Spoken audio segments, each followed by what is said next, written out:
আসসালামু আলাইকুম প্রিয় ভাই বোনেরা, এই যে আজকে আমি একটা প্যাটিসের রেসিপি বানাবো। তার জন্য এই যে মুরগির বুকের গোস আমি এরকম ছোট ছোট করে কাইটা নিছি কিমা বানানোর জন্য। আর এই যে পেঁয়াজ ছিলা নিছি। এই যে এটা কিন্তু আটা না, ময়দা। ময়দা দিয়ে বানাইলে ভালো হয়। আটা দিয়ে বানাইলে যে খারাপ হয় তা না, কিন্তু ময়দা দিয়ে বানাইলে একটু ভালো হয়। আমি 3 বাটি ময়দা নেব। এই যে এই বাটি 3 বাটি ময়দা নিলাম। এই যে লবণ, আর এই আটাটা গোলাপ হইল নর্মাল পানি দিয়ে, কোনো কুসুম গরমও না আর গরমও না।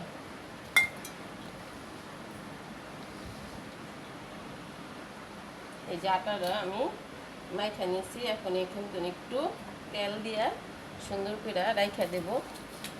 আপনারা রাখতে চাইলে রাখতে পারেন, এটা কোনো সমস্যা হয় না। ছানার লগে লগেও আপনি ময় মশলা করা থাকলে প্যাটিসটা বানাইতে পারবেন। আর যদি কোন যে না, আস্তে ধীরে রাইখা সুন্দর করে বানাবো, তাও আটাটা গোলায় রাইখা বানাইতে পারবেন। এখন আমি ঢাকনা দিয়ে ঢাকা দেবো। এই যে পেঁয়াজগুলা আমি চিকন করে কইলা নিব।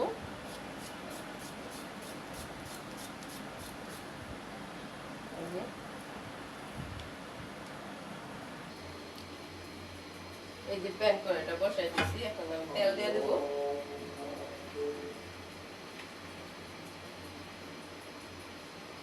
এটা করতে বেশি তেল লাগবে না।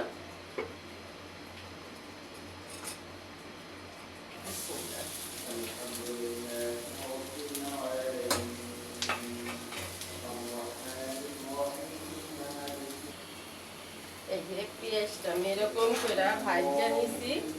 এখন আমি চিকেনটা দিয়ে বাদ বাকিটা ভাজা দেবো।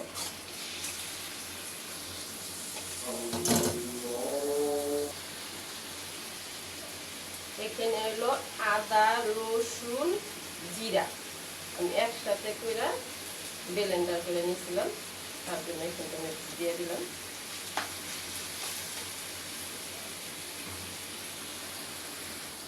আর দেবো এই রাঁধুনি মশলাটা, তো একটু মশলা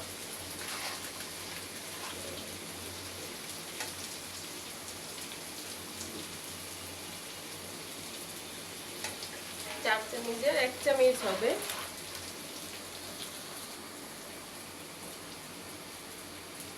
মরিচ প্যাকেট।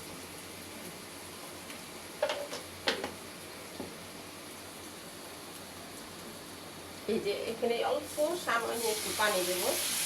এটা কষাইতে কষাইতে মুরগির দুধটা সিদ্ধ হয়ে যায়, পেঁয়াজটা তো ভাজা ভাজা হয়েই যায়। তার জন্য বেশি পানি দেওয়া লাগে না।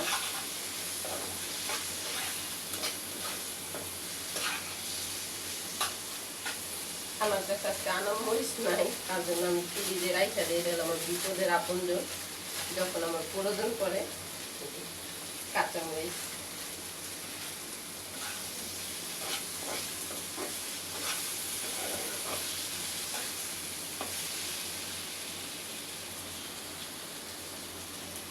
লবণ।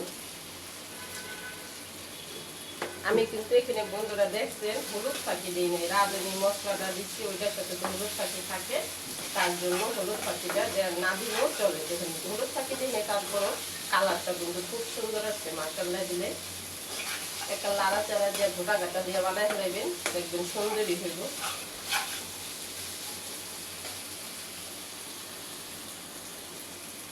আমি লাস্টে একটু, এটা হলো সাদা গোলমরিচ ফাঁকি, একটু গোলমরিচ ফাঁকি দিলাম। দিয়ে নাড়া, চিনি ছাড়া একেবারে নাড়া চাড়া দিবেন।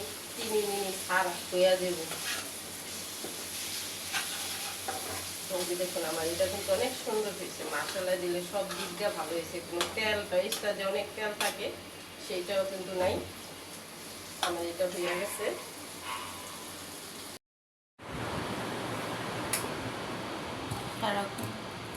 আটাটা লইছি আমি একটু সাইনা নেব। দেখুন আটাটা মুলামটা কতটুকু হয়েছে।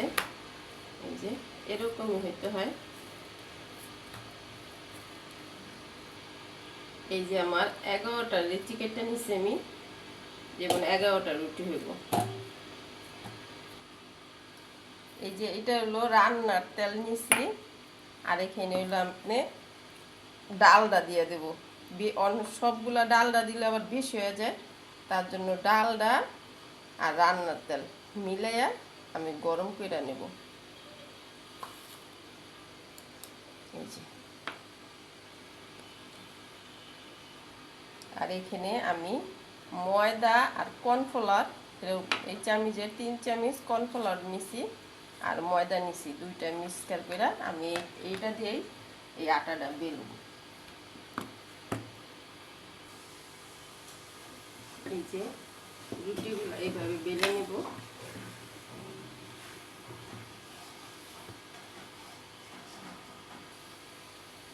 যে এইভাবে সবগুলো রুটি বেলে নেব আমি। এই যে ডালটা আমি গোলায় নিচ্ছি, এই যে এরকম করে এখন আমি দিয়ে দেবো।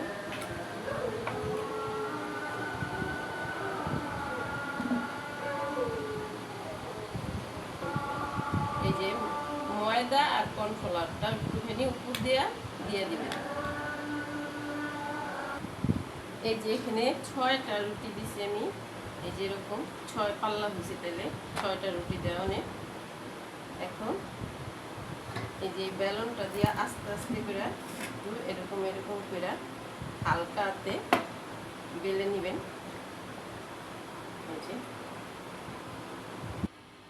এই যে দেখুন রুটিটা আমার একদম পিঁড়িটার মাপে হয়ে গেছে, যে রুটির পিঁড়িটা। এখন আমি এই যে এইভাবে করে এটা 3 ভাগ করব।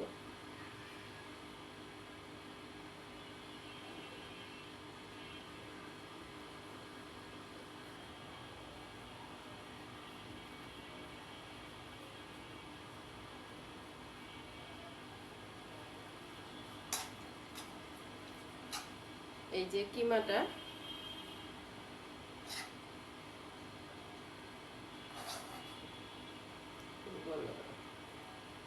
এই যে দেখুন কত সুন্দর দেখা যায়।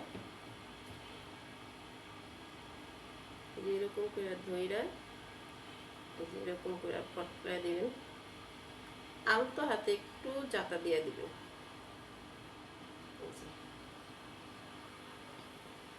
এই যে এটার মধ্যে আমি একটু তেল আর ডালডা দিয়ে দিছি। এখন আমি এটার ভিতরে বসাবো।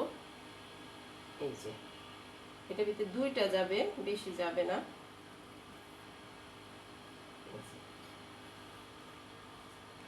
এই যে ডিমের কুসুমটা আমি গোলায় নিচ্ছি, এখন উপর দিয়ে একটু দিয়ে দেব।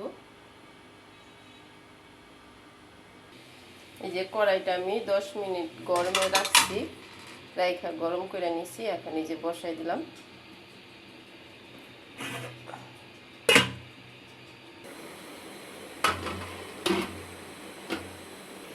ওই কড়াইটা ছোট হয়ে গেছিল, তার জন্য একটু বড় কড়াই বসাইছি। এই যে দেখুন মাশাআল্লাহ দিলে কত সুন্দর কালার আসছে। এই যে দেখুন আমার প্যাটিসটা কত সুন্দর দেখা যায়। এটা একটু বেশি ভাজা হয়েছে, তার জন্য লাল হয়েছে, আর এটা একটু কম ভাজা, কিন্তু মচমচে হয়েছে সবগুলা। দেখুন অনেক মচমচে হয়েছে, এই দেখুন শব্দতেই বোঝা যায়।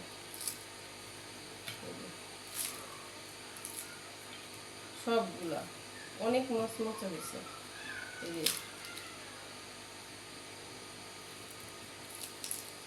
ভিতরে এটা দেখুন কত সুন্দর হয়েছে পাটটি। যদি ভিডিওটা ভালো লাগে লাইক শেয়ার সাবস্ক্রাইব করবেন বন্ধুরা। আল্লাহ হাফেজ।